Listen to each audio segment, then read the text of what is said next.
आश्रित चर और संगत चरों में हम बांट सकते हैं। तो ये जो चर का परिभाषा है, चर की जो वर्गीकरण है, उसमें सबसे पहला आता है स्वतंत्र चर। स्वतंत्र चर यानी इंडिपेंडेंट वेरिएबल। तो इंडिपेंडेंट वेरिएबल, डिपेंडेंट वेरिएबल और रेलिवेंट वेरिएबल। किसी भी प्रयोग या शोध में डिपेंडेंट वेरिएबल वह वेरिएबल होता है जिसके बारे में शोधकर्ता, प्रयोगकर्ता कुछ प्रिडिक्शन करना चाहता है, कुछ पूर्वकथन करना चाहता है।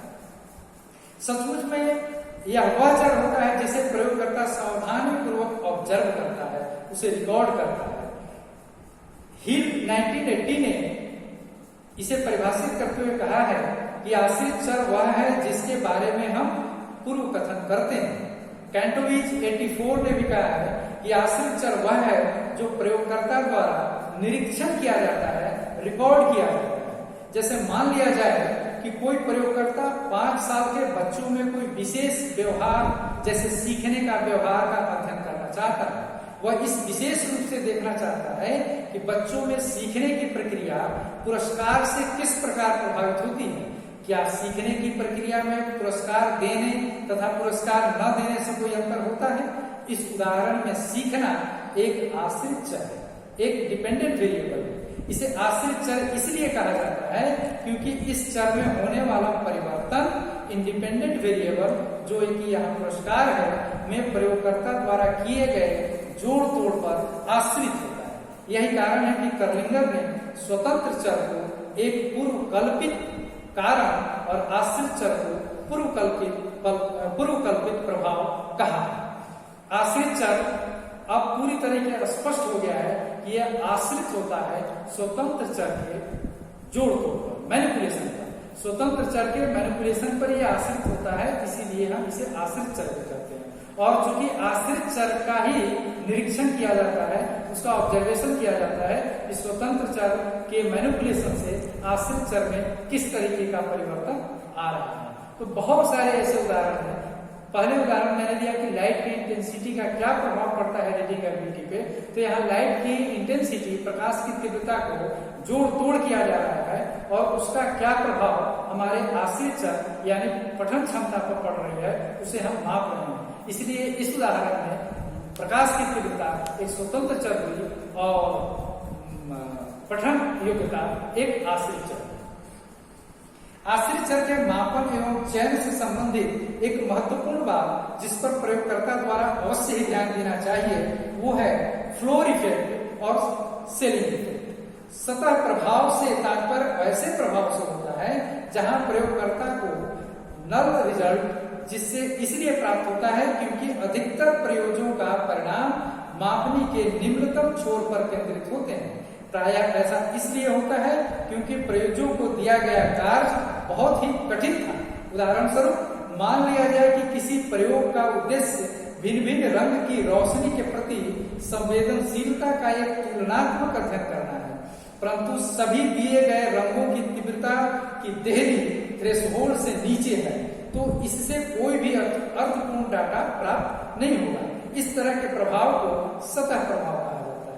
इसे एक अलग उदाहरण से समझ सकते हैं कि अगर एग्जामिनेशन में ऐसे सवाल पूछे जाएं जिसकी कठिनता स्तर इतनी ज्यादा है कि एक भी ऐसे बच्चे इसमें पास नहीं हो सकते हैं, तो इससे जो परिणाम आते हैं वो सब फ्लोर पे होते हैं, सतह पे होते हैं। और अगर स्वतंत्र चर में इस तरीके का मैनिपुलेशन होता है तो उससे जो इफेक्ट आश्रित चर पर पड़ते हैं उस तरीके के प्रभाव को हम सतह पर करते हैं। अधिकतम प्रभाव यानी सेलिंग इफेक्ट से तात्पर्य वैसे प्रभाव से होता है जिसमें प्रयोजों का प्राप्तांक मापनी के ऊपरी छोर पर केंद्रित इसलिए हो जाता है क्योंकि उन्हें दिया गया कार्य काफी आसान होता है। जैसे मान लिया जाए कि अगर सभी रंगीन रोशनी स्पष्टता प्रयोजों को दिखाई दे रहा है तो प्रयोजों के लिए इस रोशनी की संवेदनशीलता को बताना काफी आसान हो जाएगा और तब ऐसी स्थिति में अधिकतम प्रभाव उत्पन्न होगा। अतः इन दोनों प्रभाव को रोकना जरूरी है। अगर सवाल इतने आसान हो, प्रश्न इतने आसान हो कि सारे के सारे बच्चे उस पर 100% मार्क्स ऑब्जर्व करें, तो ऐसे आश्रित चर में जो इफेक्ट दिखा वो टॉप इफेक्ट है, इसीलिए इसे सेलिंग इफेक्ट या अधिकतम प्रभाव कहते हैं। इसके अलावे आश्रित चर को सेंसिटिव और वैलिड और वैल्यूएबल भी होना चाहिए, संवेदनशील होना चाहिए, वैध होना चाहिए और विश्वसनीय होना चाहिए। संवेदनशील होने के लिए आवश्यक है कि जब जब स्वतंत्र चर में परिवर्तन होता है आश्रित चर में भी परिवर्तन हो, यानी प्रकाश की तीव्रता में अगर परिवर्तन होता है तो पठन क्षमता में भी परिवर्तन होनी चाहिए। पठन क्षमता एक काफी संवेदनशील आश्रित चर का उदाहरण यहाँ बनता है। वैध होने के लिए आवश्यक है कि आश्रित चर निश्चित रूप से उसे मापे जिसे मापने के लिए उसे प्रस्तावित किया गया है, और विश्वसनीय होने के लिए आवश्यक है कि आश्रित चर संगत रूप से स्वतंत्र चर के साथ क्रिया करे। स्वतंत्र चर एक समान रहने पर भी अगर प्रयोजों में एक परिस्थिति में एक ढंग से अनुक्रिया करते हैं और दूसरे परिस्थिति में दूसरे ढंग से अनुक्रिया करते हैं तो आश्रित चर को अविश्वसनीय माना जाता है। अब बात आती है स्वतंत्र चर की। स्वतंत्र चर वैसे चर को कहा जाता है जिसमें प्रयोगकर्ता द्वारा जोड़ तोड़ किया जाता है। इस उदाहरण में प्रकाश की तीव्रता जोड़ तोड़ का उदाहरण है, स्वतंत्र चर का उदाहरण है। स्वतंत्र चर वह है जिसके वैल्यू में प्रयोगकर्ता परिवर्तन करता है और उस परिवर्तन का प्रभाव जिस पर देखता है वो आश्रित चर होता है। कैंटोविच 1984, रोडिगर 1984 ने कहा है कि स्वतंत्र चर वे चर हैं जिसमें प्रयोगकर्ता द्वारा जोड़ तोड़ किया जाता है। उपयुक्त उदाहरण में पुरस्कार और स्वतंत्र चर का उदाहरण है, क्योंकि इसके वैल्यू में प्रयोगकर्ता घट बढ़ और जोड़ तोड़ कर सकता है। पुरस्कार को कम कर सकता है, ज्यादा कर सकता है, उसे कंट्रोल कर सकता है। तो इस तरीके से स्वतंत्र चर का उदाहरण बनता है। अब स्वतंत्र चर का जो नियंत्रण होता है उसके आधार पर स्वतंत्र चर के दो प्रकार बांटे हुए हैं। एक है टाइप ई स्वतंत्र चर और टाइप एस इंडिपेंडेंट वेरिएबल और टाइप एस इंडिपेंडेंट स्वतंत्र चर। स्वतंत्र चर का यह विभाजन जोड़ तोड़ के क्राइटेरिया पर आधारित है। स्वतंत्र चर में एक शोधकर्ता परिवर्तन तो करता है, लेकिन परिवर्तन करने की जो विधियां होती हैं वो अलग अलग होती हैं। उन विधियों की कसौटी बना करके स्वतंत्र चर के दो प्रकार बताए गए हैं। पहला है स्वतंत्र चर का टाइप ई इंडिपेंडेंट वेरिएबल। टाइप ई इंडिपेंडेंट वेरिएबल वैसे वेरिएबल को कहते हैं जिसमें शोधकर्ता डायरेक्ट मैनिपुलेशन करता है और जैसे अगर पाठ की लंबाई लेंथ ऑफ टेक्स्ट का प्रभाव देखने के लिए अगर प्रयोग किया जा रहा है तो पाठ की लंबाई को हम कम और ज्यादा कर सकते हैं। हम एक पेज, दो पेज, चार पेज, एक पैराग्राफ, दो पैराग्राफ, इस तरीके से हम पढ़ने को दे सकते हैं और देने के बाद उनका प्रभाव हम देख सकते हैं कि पाठ की लंबाई ज्यादा होने पर मेमोरी क्षमता पर क्या प्रभाव पड़ता है। दूसरी तरफ टाइप चर जो होते हैं वो टाइप एस इंडिपेंडेंट होते हैं। ये चर ऐसे होते हैं जिन्हें हम डायरेक्ट मैनिपुलेट नहीं कर सकते। Type S independent variable is the variable which is not manipulated directly or experimentally by the experimenter. ये प्रयोग जैसे उदाहरण के लिए हम ले सकते हैं कि आयु, सेक्स, धर्म, बुद्धि, अभिक्षमता, ये सब टाइप एस इंडिपेंडेंट वेरिएबल के उदाहरण हैं। कैसे? एज को हम डायरेक्ट मैनिपुलेट नहीं कर सकते, एज को हम कम और ज्यादा नहीं कर सकते। किसी व्यक्ति के आयु को हम 10 वर्ष से 5 वर्ष नहीं कर सकते, 10 से 15 वर्ष भी नहीं कर सकते। उसकी सेक्स को भी हम बदल नहीं सकते।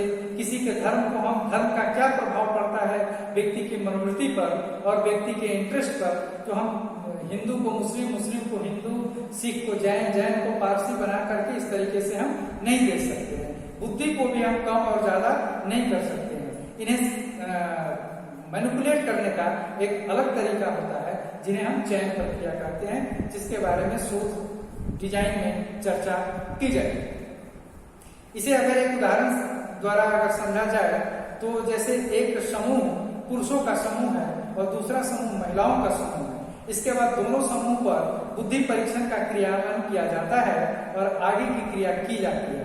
यहाँ प्रयोगकर्ता के लिए संभव नहीं है कि प्रयोज्य के सेक्स किसी तरीके का सीधे परिवर्तन करके अर्थात जोड़ तोड़ करके आगे की क्रिया करे। अतः सेक्स एक टाइप एस इंडिपेंडेंट वेरिएबल का उदाहरण बनता है। तीसरा है संगत चर।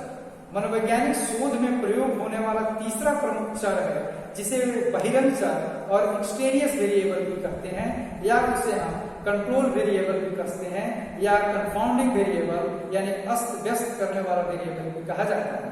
यह वेरिएबल काफी इंपॉर्टेंट होता है। शोध समस्या में शोधकर्ता का मूल उद्देश्य यह होता है कि स्वतंत्र चर में परिवर्तन करने से क्या प्रभाव पड़ता है हमारे आश्रित चर पर। वो सिर्फ इस बात में रुचि रखता है कि स्वतंत्र चर और आश्रित चर के बीच क्या संबंध है। लेकिन वैसी परिस्थिति में कुछ वैसे भी चर होते हैं जिनका आश्रित चर पर प्रभाव पड़ता है, तो वैसे चरों को नियंत्रित करके रखा जाना बहुत ही जरूरी है। अगर उन्हें नियंत्रित नहीं किया जाएगा तो शोधकर्ता का उद्देश्य होता है कि स्वतंत्र चर का क्या प्रभाव आश्रित चर पर हो रहा है, वो प्रभाव अध्ययन न करके वो अन्य चरों के प्रभाव का अध्ययन करने लग जाता है और शोध का उद्देश्य जो है वो विपरीत हो जाता है। तो इस तरीके से संगत चर में वैसे चरों को कहा जाता है जिसके प्रभाव को आश्रित चर पर पड़ने से प्रयोगकर्ता रोकना चाहता है। वास्तव में सभी संगत चर स्वतंत्र चर की श्रेणी में ही होते हैं, लेकिन चूंकि वर्तमान में प्रयोगकर्ता इसके प्रभाव का अध्ययन करने में कोई रुचि नहीं होती है, इसीलिए वह इन्हें नियंत्रित करके रखते हैं। यही कारण है कि इसे हम कंट्रोल वेरिएबल और या कंट्रोल वेरिएबल भी हम कहते हैं। कैंटोबीज ने, रोडिगर ने इस चर को परिभाषित करते हुए कहा है कि नियंत्रण चर एक प्रकार का पोटेंशियल इंडिपेंडेंट वेरिएबल है, यानी वो उसमें स्वतंत्र चर होने की संभावना रहती है जिसे प्रयोग के दौरान स्थिर रखा जाता है। यह एक तरह का चर होता है जो परिवर्तन नहीं होता क्योंकि प्रयोगकर्ता द्वारा इसे नियंत्रित करके रखा जाता है। किसी भी प्रयोग या शोध में नियंत्रण चर कई होते हैं। उदाहरण स्वरूप सीखने पर पुरस्कार के प्रभाव को अगर अध्ययन करना चाहते हैं तो बहुत ऐसे चर हैं जिनका प्रभाव सीखने पे पड़ता है। जैसे बच्चों की आयु का प्रभाव सीखने पर पड़ सकता है, बच्चों के सेक्स का प्रभाव सीखने पर पड़ सकता है, बच्चों के पाठ के स्वरूप का प्रभाव पड़ सकता है, कितने समय का प्रभाव पड़ सकता है, उनके प्रयासों की संख्या का प्रभाव पड़ सकता है। तो सीखने की क्षमता पर ऐसे बहुत सारे चरों के प्रभाव पड़ सकते हैं। लेकिन अभी वर्तमान में मेरा उद्देश्य सिर्फ पुरस्कार के प्रभाव का अध्ययन करना है, इसलिए इन सब चरों को जो कि एक स्वतंत्र चर के रूप में ही है, इन्हें हम नियंत्रित करके रखते हैं।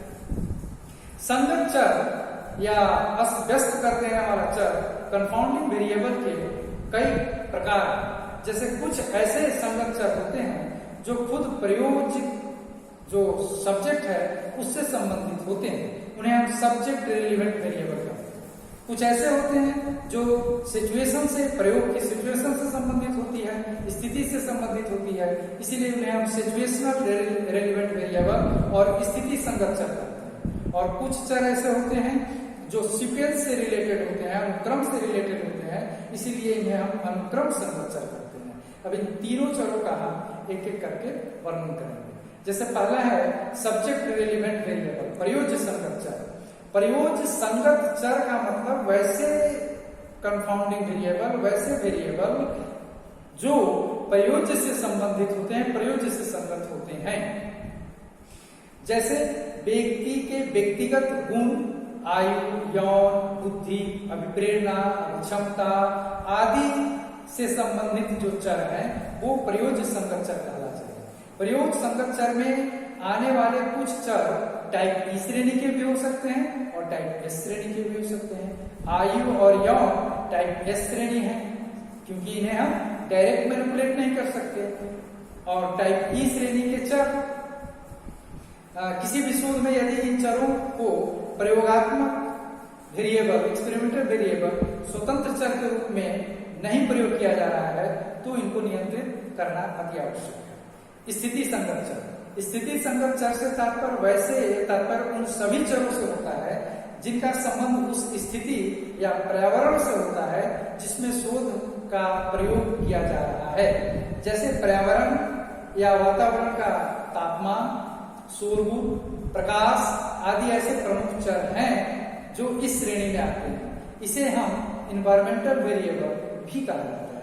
इसके अलावा प्रयोग के ऑपरेटर्स, टास्क की प्रकृति आदि भी इस श्रेणी के संगत चर हैं जो आश्रित चर को प्रभावित कर सकते हैं तथा उसका नियंत्रण किया जाना आवश्यक है। इसे हम टास्क वेरिएबल भी करते हैं, कार्य चर भी करते हैं। और तीसरा है अनुक्रम चर। अनुक्रम संगत चर से तात्पर्य वैसे चरों से होता है जो प्रयोग की विभिन्न अवस्थाओं में एक ही प्रयोग या प्रयोजों के एक ही समूह की जांच करने से उत्पन्न होता है। चूंकि प्रयोग या शोध की एक अवस्था के बाद दूसरी अवस्था के बाद तीसरी अवस्था आती है और इस तरह से अन्य कई अवस्थाओं का एक अनुक्रम में आती है तथा चूंकि प्रत्येक अवस्था में प्रयोज्यों का एक ही समूह कार्य करता है, इसीलिए संभव है कि सीक्वेंस से उत्पन्न होने वाले कुछ चर जैसे प्रैक्टिस का इफेक्ट, अभ्यास का प्रभाव, थकान का प्रभाव, अनुकूलन, एडेप्टेशन आदि का प्रभाव एक अवस्था से दूसरी अवस्था में आ सकती है। इन्हें हम सीक्वेंस ये थोड़ा समझना कठिन है। जैसे एक प्रयोग में आपको कोई समस्या का समाधान करने के लिए दी जाती है और उस समस्या का समाधान करने से आपको कुछ अनुभव होते हैं। फिर दूसरे प्रयोग में आपका ही प्रयोग किया जाता है और आपको फिर कोई दूसरी समस्या दी जाती है। तो ये दूसरी समस्याओं का समाधान आप कितने अच्छे तरीके से करेंगे ये निर्भर करता है कि पहली समस्याओं से आपका अनुभव कैसा रहा है। तो ये अनुभव का जो प्रभाव पड़ रहा है, ऐसे जो अनुभव है ये हम अनुक्रम संगत चर यानी सीक्वेंस रिलेवेंट वेरिएबल होते हैं। इसके बाद स्वतंत्र चरों का एक और वर्गीकरण है जिन्हें हम एक्टिव चर और एट्रीब्यूट चर कहते हैं, सक्रिय चर और गुण चर कहते हैं। जोड़ तोड़ करने की क्षमता के आधार पर चरों को दो भाग में बांटा गया है, एक्टिव वेरिएबल और एट्रीब्यूट वेरिएबल। प्रयोग या शोध के दौरान जिन चरों में जोड़ तोड़ संभव हो पाता है उसे एक्टिव वेरिएबल कहते हैं। कर्लिंगर ने 86 में कहा है कि कोई भी चर जिसमें जोड़ तोड़ किया जा सकता है एक्टिव वेरिएबल कहा जाता है।